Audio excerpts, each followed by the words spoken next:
કોઈ ફળમાં જો કીડો અંદર જતો રહે તો એ કીડો અંદર એ ફળમાં મોજ મજા માણતો હોય છે કે એને આનંદ આવતો હોય છે, પણ એ અંદરના ફળનું કેટલું ખાય? એ નાનો સમથો કીડો કેટલું ખાય? પણ એકવાર એ ફળની અંદર જતો રહે છે પછી એ ફળની બહાર, એ ફળમાંથી બહાર નીકળવું એને મુશ્કેલ થઈ જાય છે, એને કોઈ રસ્તો મળતો નથી. જેવી રીતે દુનિયાના લોકો, મનુષ્યો પ્રકૃતિના 3 ગુણોથી ભ્રમિત થઈ જાય છે અને આત્માને ઓળખી શકતા નથી. એ એમની એવી જ દશા છે જેવી ફળમાં ઘૂસેલા કીડાની. આ વાત આ ભગવાન આ શ્લોકમાં કહી રહ્યા છે. ભગવદ્ ગીતાનો અધ્યાય 7 જ્ઞાન વિજ્ઞાન યોગ, શ્લોક 13. જો આ શ્લોકને આપણે કહીએ તો 3 ગુણો દ્વારા મોહ પામેલું આ સમગ્ર જગત ગુણાતીત તથા અવિનાશી એવા મને જાણતું નથી. બીજા શબ્દોમાં, ગુજરાતીમાં આ શ્લોકને કહીએ તો ગુણોના કાર્યરૂપ સાત્વિક, રાજસ અને તામસ એવા આ 3 પ્રકારના ભાવોથી આ આખો સંસાર, પ્રાણી સમુદાય મોહ પામી રહ્યો છે. માટે જ આ 3 ગુણોથી પર એવા મુજ અવિનાશીને નથી ઓળખતો. ભગવાને આગલા શ્લોકોમાં જણાવ્યું કે સમસ્ત જગત મારું સ્વરૂપ છે અને મારાથી જ વ્યાપ્ત છે. પછી આપણને એવી ઈચ્છા થાય, જિજ્ઞાસા થાય કે આ પ્રમાણે બધે જ પરિપૂર્ણ અને અત્યંત નિકટ હોવા છતાં પણ લોકો ભગવાનને કેમ ઓળખી શકતા નથી? ભગવાનને કેમ જાણી શકતા નથી? ભગવાને 12મા શ્લોકમાં કહ્યું કે સાત્વિક, રાજસ અને તામસ ભાવો મારાથી થાય છે, પરંતુ હું તેઓમાં અને તેઓ મારામાં નથી. આ વાતથી સિદ્ધ થાય છે કે ભગવાન પ્રકૃતિ અને પ્રકૃતિના કાર્યથી સર્વા નિર્લિપ્ત છે. એવી જ રીતે ભગવાનનો શુદ્ધ અંશ આ જીવ પણ નિર્લિપ્ત છે. એટલે પ્રશ્ન થાય કે આ જીવ નિર્લિપ્ત હોય છે, હોઈને પણ બંધાય કેવી રીતે? એ વાતને આ શ્લોકમાં ભગવાન આપણને સમજાવી રહ્યા છે. આપણને ભગવાન કહે છે કે સમગ્ર જગત ભૌતિક પ્રકૃતિના 3 ગુણોથી મોહિત થયેલું હોય છે. જો આ 3 ગુણો દ્વારા મોહ પામેલા છે તેઓ સમજી શકતા નથી કે પરમેશ્વર આ ભૌતિક પ્રકૃતિઓથી પર છે, ગુણાતીત છે, ગુણાધીત નહીં. ગુણાતીત છે, એનાથી ઉપર છે, પણ ગુણાધીત નહીં. ગુણાતીત છે, ગુણાધીન નહીં. આપણે સામાન્ય રીતે જોઈએ છે કે વાદળ હોય, પાણી ભરેલા વાદળ હોય કે સાદા વાદળ હોય, આકાશમાં જતા હોય તો એ સૂર્યને ઢાંકી દે છે. સૂર્યનો પ્રકાશ પૃથ્વી પર આવવા દેતા નથી. અને આપણે સૂર્યનો પ્રકાશ મળતો નહીં. ચોમાસામાં ખાસ કરીને આવી ઘટનાઓ થતી હોય છે કે વાદળો ખૂબ જ હોય છે, આપણે સૂર્યને જોઈ શકતા નથી. સૂર્ય પૃથ્વી પર એનો પ્રકાશ આપી શકતું નથી કે આપણે સૂર્યને જોઈ શકતા નથી, કે સૂર્ય આપણને પ્રકાશ આપી શકતો નથી, કારણ કે વાદળો એ સૂર્યના પ્રકાશને ઢાંકી દે છે. એ જ વસ્તુ અહીં છે કે સમાજના સામાન્ય લોકો, મનુષ્યો પ્રકૃતિના 3 ગુણોથી એટલા બધા ભ્રમિત થઈ જાય છે કે એમાં એટલા બધા ઓતપ્રોત થઈ જાય છે કે એટલા ગુણોથી ઘેરાયેલા હોય છે.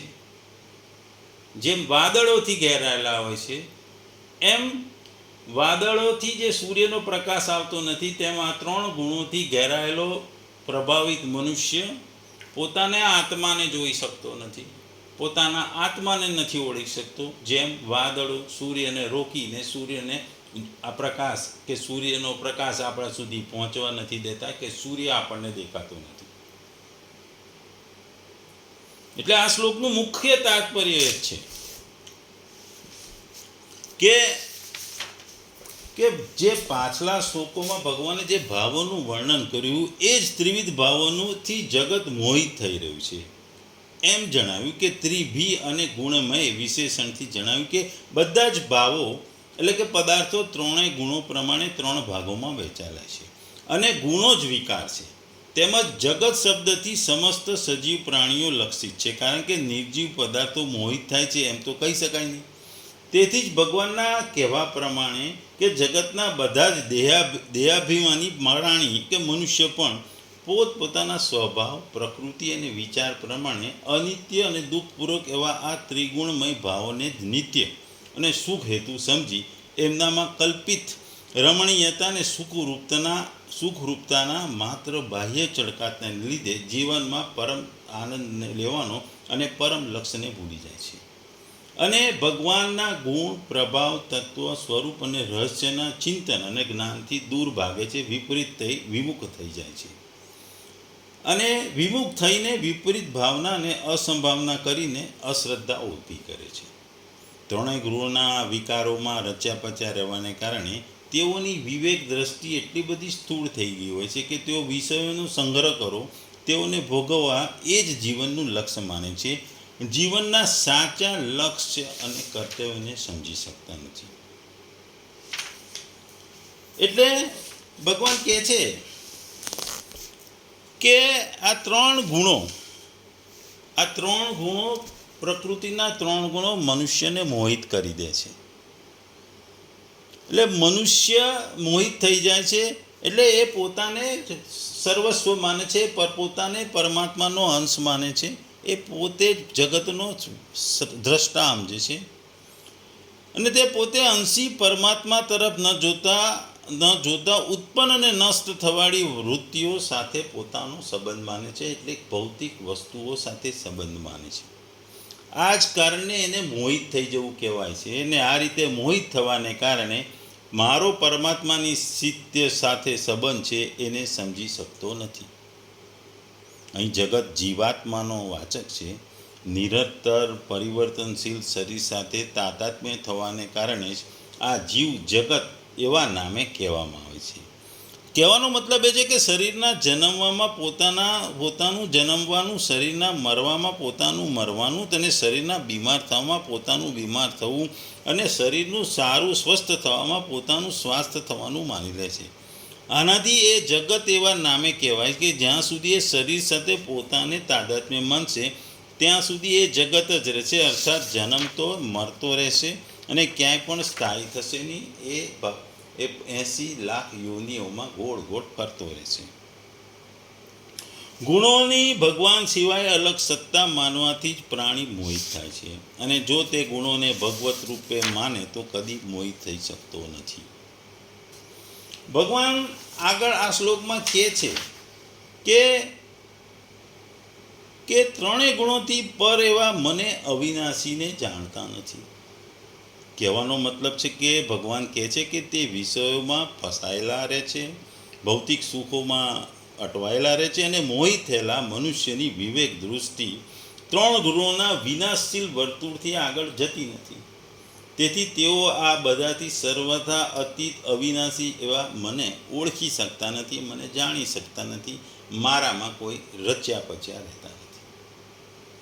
આગળ 15મા અધ્યાયના 18મા શ્લોકમાં પણ ભગવાન પોતાને સર પુરુષથી સર્વથા અતીત અર્થાત પર કહે છે. ત્યાં સર પુરુષના નામે જે તત્વનું વર્ણન છે એ જ અહીં આ પ્રકરણમાં અપરા પ્રકૃતિ અને ત્રિગુણમય ભાવ કહ્યું છે. ત્યાં જે અક્ષર પુરુષ કહ્યું છે તે જ તત્વને અહીં પરા પ્રકૃતિ અને મોહિત થનારો પ્રાણી સમુદાય કીધું છે. અને ત્યાં જે પુરુષોત્તમ કહ્યું છે એ જ અહીં મામ પદથી વર્ણન કરવામાં આવ્યું છે. આ જ પ્રમાણે ભગવાનને પુરુષોત્તમ ન જાણવા એ જ ભગવાનને ગુણોથી પર અવિનાશી નહીં જાણવા એવું કહેવાનો મતલબ છે. શરીર પરિવર્તનશીલ છે અને શરીરમાં પરિવર્તનો રહેતા રહે છે અને શરીર ભૌતિક સુખો પ્રત્યે પણ આકર્ષાતું રહે છે. ભૌતિક સુખો અને આશાઓ, ઈચ્છાઓ, આસક્તિઓ એ બધાને લીધે આ ત્રણ ગુણોથી એ મનુષ્ય ભાવ વિભોર થઈ જાય છે. આ ત્રણ ગુણોની પેલે પાર એને કશું દેખાતું નથી. એ પોતાના શરીરમાં રહેલા આત્માને પણ ઓળખી નથી શકતો, આત્મ સાક્ષાત્કાર પણ નથી કરી શકતો કે પ્રભુમાં કે ભગવાનમાં પણ એ માનતો નથી. એ પોતાના સુખમાં જ અટવાયેલો રહે છે. પરમ પિતા પરમેશ્વરને પણ ઓળખી શકતો નથી કે ભગવત પ્રાપ્તિ માટેનો પણ પ્રયત્ન કરતો નથી. એ હંમેશા દુનિયાથી દૂર પોતાના સુખમાં રચ્યો પચ્યો રહે છે. એટલે આ શ્લોકનું કહેવાનું તાત્પર્ય ભગવાનનું એ જ છે કે મોટા ભાગના લોકો, આ જગતના લોકો માયાના 3 ગુણોથી મોહ પામે છે. સ્નેહ, આસક્તિ, પ્રેમ વગેરે આ 3 ગુણોના વિકારો છે. 3 ગુણથી ઉત્પન્ન થયેલા મોહને લીધે 3 ગુણના સ્વામી એવા પરમાત્મા તરફ મનને વાળવા માટે તે દુનિયાવી બંધનોને તોડી શકતો નથી. અહીં અવયમ એટલે કે અક્ષર, અવિકારી કે અક્ષય કે અવિનાશી આત્મા એક સંવાદી તત્વનો છે. જેમ શરીર 6 વિકારો જેવા કે અસ્તિત્વ, જન્મ, વૃદ્ધિ, વિકાર, ક્ષય અને મૃત્યુ હોય તેવા ભાવ વિકાર આત્માને હોતો નથી. જે મનુષ્યને ભગવાનને ન જોતા, ભગવાનને ન પામવાની ઈચ્છા ધરાવતા, ભગવાન પ્રત્યે શ્રદ્ધા ન ધરાવતા, એ માત્ર સાત્વિક, રાજસિક, તામસિક ભાવને જુએ છે. તેમને ભોગે છે, તેમના ભોગ કરે છે, તેમનાથી સુખ લે છે અને આ 3 પ્રકૃતિના ગુણોથી એ મોહિત થઈ જાય છે. અર્થાત ભગવાનની દુરત્યાય ગુણમય માયાથી બંધાઈ જાય છે અને એના ફળ સ્વરૂપે એ વારંવાર જન્મ લે છે, વારંવાર મૃત્યુ પણ પામે છે. એટલે કે કહેવાનો મતલબ એ છે કે સાત્વિક, રાજસ અને તામસ ભાવ એટલે કે કર્મ, પદાર્થ, કાળ, સ્વભાવ, ગુણ આદિ અનિત્ય છે, પણ ભગવાન એ નિત્ય છે. જે અનિત્યનો ભોગ કરે છે તે બંધનમાં આવે છે, પરંતુ જે અનિત્યનો ત્યાગ કરી ભગવાનનો આશ્રય લે છે, ભગવાનમાં ભજન કરે છે, ભગવાનમાં લીન થઈ જાય છે, એ પોતે મુક્ત થઈ જાય છે, મુક્તિને પામે છે, મોક્ષને પામે છે. આ શ્લોકમાં જીવાત્મા માટે જે શબ્દ જગત શબ્દ વાપર્યો છે એનો કહેવાનો જ મતલબ એ છે કે જેની સત્તા વિદ્યામાન છે જ નહીં, તેની સત્તા અને મહત્તા આપી તેની સાથે સંબંધ જોડી જીવ પણ જગત થઈ જાય છે. ચેતના પણ ચેતનાનો દુરુપયોગ કરીને જડ થઈ જાય છે. ઉત્કૃષ્ટ પરા પ્રકૃતિ પણ નિકૃષ્ટ બની જાય છે. જીવ જગતના ઉત્પત્તિ વિનાશને પોતાની ઉત્પત્તિ વિનાશ, જગતના લાભ હાનિને પોતાનો લાભ હાનિ માની લે છે. જેમ મનુષ્યને કામનાથી સાથે અભિન્ન થઈ કામાત્માન અર્થાત કામના રૂપ થઈ જાય છે અને ભગવાન સાથે અભિન્ન થઈ મનમયા અર્થાત ભગવદ રૂપ થઈ જાય છે. એવી જ રીતે જીવ જગત સાથે અભિન્ન થઈ જગત રૂપ થઈ જાય છે. ફરક એ છે કે ભગવદ રૂપી તે નિત્ય છે, પરંતુ કામના રૂપી આ જગત રૂપે તે અનિત્ય છે. જીવે ભગવાન સિવાય બીજાને સત્તાને માનીને તેને મહત્ત્વ આપ્યું, મહત્ત્વ આપી તેની સાથે સંબંધ જોડ્યો અને સંબંધ જોડી પોતાની સ્વતંત્ર સત્તાનો તો અભાવ કરી દીધો અને તે જગત બની ગયો. જે માત્ર જગતની સત્તાને માને છે એ જ પોતાની સત્તાથી વિમુખ થઈ જગત બની જાય છે, જે અવાસ્તવિક છે. અને માત્ર ભગવાનની સત્તા માને છે, પોતાની સ્વતંત્ર સત્તાની માન્યતા મિટાવીને ભગવાન બની જાય છે, જે આપણા માટે વાસ્તવિક છે. ટૂંકમાં માયા, મોહ આ બંને વસ્તુ પ્રકૃતિના ગુણોને લીધે ઉત્પન્ન થાય છે, પ્રકૃતિના 3 ગુણોને લીધે ઉત્પન્ન થાય છે અને મનુષ્ય એ પ્રકૃતિના ગુણોમાં જ પોતાની જિંદગી કે જગત માને છે. પોતાની એ ભૌતિક સુખો અને પ્રકૃતિના ગુણોની બહાર જે ખરી દુનિયા છે એને એ જોઈ શકતો નથી, માણી શકતો નથી કે અનુભવી શકતો નથી.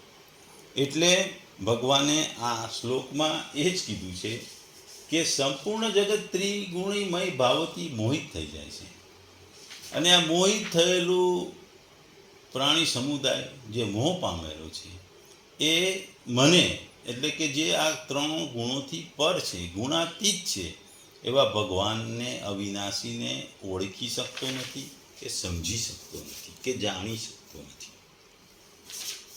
જીવને જગત કહેવાનો મતલબ જ એ છે કે તેનું ચેતનતાથી તરફ ધ્યાન જ નથી, બલકે જડ શરીરને જ હું પોતાનું સ્વરૂપ અને મારું માનવા લાગી જાય છે.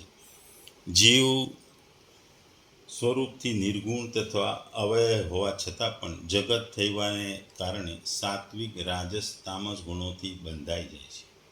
વાસ્તવમાં અલૌકિક પરમાત્માનો હંસ હોવાથી જીવ પણ અલૌકિક જ છે, પરંતુ લૌકિક જગતને પકડવાથી તે પણ લૌકિક થઈ જાય છે. અહમથી લઈ પૃથ્વી સુધી બધી જ અપરા પ્રકૃતિ છે.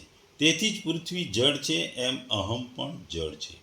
જ્યારે જીવ અહમને દ્રઢતાથી પકડી અને અહારઘાર વિમુક્તાત્મા થઈ જાય છે, અર્થાત અહમને પોતાનું સ્વરૂપ માની લે છે, ત્યારે તેનું પતન થાય છે. તે પણ જળ જગત બની જાય છે, અર્થાત ચેતનપણું લુપ્ત થઈ જાય છે, વિસ્મૃત થઈ જાય છે અને ચેતનાપણાનો અનુભવ પણ કરી શકતા નથી. જે ગુણો આસક્ત થતા નથી તેમની સામે જડતા ઊભી રહેતી જ નથી. તેથી તેને બધા જગ્યાએ ભગવાન જ દેખાય છે. વાસુદેવ સર્વસ્વમ. પણ જે ગુણોથી રોતપ્રોત આસક્ત તેમ થઈ જાય છે એમને કોઈ ભગવાન દેખાતા નથી, બલકે માત્ર સંસાર, માયા, મોહ દેખાય છે અને તે ભગવાનને પણ સંસારી જુએ છે. તે ગુણોથી અતીત ભગવાન એટલે ગુણાતીતને પણ ગુણોથી બંધાયેલા જુએ છે. અવિનાશી ભગવાનને પણ જન્મ અને મરણવાળા પણ ગણે છે. ભક્તની દ્રષ્ટિ તો ભગવાનને છોડીને બીજી તરફ જતી નથી, પરંતુ ગુણોમાં આસક્ત સંસારી લોકોની દ્રષ્ટિ સંસારને છોડી બીજી તરફ જતી નથી. તે ભક્તને આનંદ જ આનંદ થાય છે.